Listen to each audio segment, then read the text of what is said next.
सगळ्यात पहिले पोलीस आयुक्त साहेबांची मदत लागते, कारण का वाळूजगाव पोलीस स्टेशन हे शहर हद्दीमध्ये आहे आणि वाळूजगाव पोलीस स्टेशन येथे कार्यरत असलेले कर्मचारी विजय त्रिभुवन विजय पिंपळे. आता पिंपळे साहेबाला वाळूज गावामध्ये 6 वर्ष झालेले आहेत, तिथंच कार्यरत आहे. पिंपळे आपले त्रिभुवन साहेबांची बदली होऊनही पुन्हा वाळूज गावामध्ये कोणाच्या आशीर्वादाने पुन्हा परत येतात आणि येऊन सामान्य गोरगरीब जनता यांना त्रास देण्याचं काम वाळूज पोलीस स्टेशनच्या हद्दीमध्ये होतं आहे. ही दुर्दैवी बाब आहे.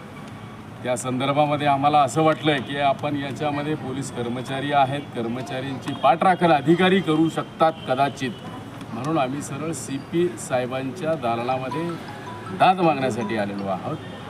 विषय असा आहे की प्रत्येक पोलीस स्टेशनच्या हद्दीमध्ये 2 नंबरचे व्यवसाय चालतात.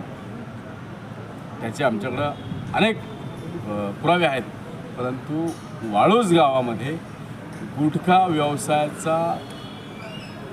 गुटख्याचा तो व्यवसाय आहे यांनी जोर धरलेला आहे आणि गुटख्याच्या संदर्भामध्ये मुख्य आरोपी आजही वाळूज पोलीस स्टेशनच्या हाती लागलेलं नाही आहे आणि किरकोळ व्यवसाय करणारे टपरी चालक असतील, किराणा दुकानवाले असतील, पोटा पाण्यासाठी कदाचित त्यांच्याकडे चुकून माल आला किंवा सापडला तर पोलीस कर्मचारी हे त्यांना टार्गेट करण्याचं काम गेल्या 5 ते 6 वर्षापासून वाळूज गावामध्ये चालू आहे. हे थांबलं पाहिजे आणि पोलीस कर्मचाऱ्यांची त्रिभुवन साहेबांची व विजय पिंपळे साहेबांची जी मनमानी कारभार चालू आहे हा पण थांबला पाहिजे.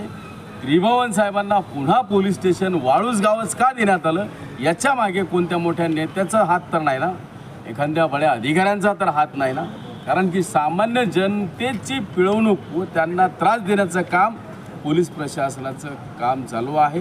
पोलीस प्रशासन सामान्य जनतेचं संरक्षणासाठी आहे, परंतु जर संरक्षण करणारेच जर भक्षक बनले तर या जनतेचा प्रश्न हैराणीवर आलेला आहे. तरी महाराष्ट्र वाहतूक सेना, शिवसेना, उद्धव बाळासाहेब ठाकरे यांच्या माध्यमातून या प्रकरणाची CP साहेबांच्या दालनामध्ये मदत मागण्यासाठी ही आम्ही धाव घेतलेली आहे, निवेदन दिलेलं आहे. त्या कदाचित जर हा पुन्हा जर असा प्रकार घडला तर आम्ही महाराष्ट्र वाहतूक सेनेच्या माध्यमातून जन आंदोलन छेडण्याचा इशारा देत आहोत.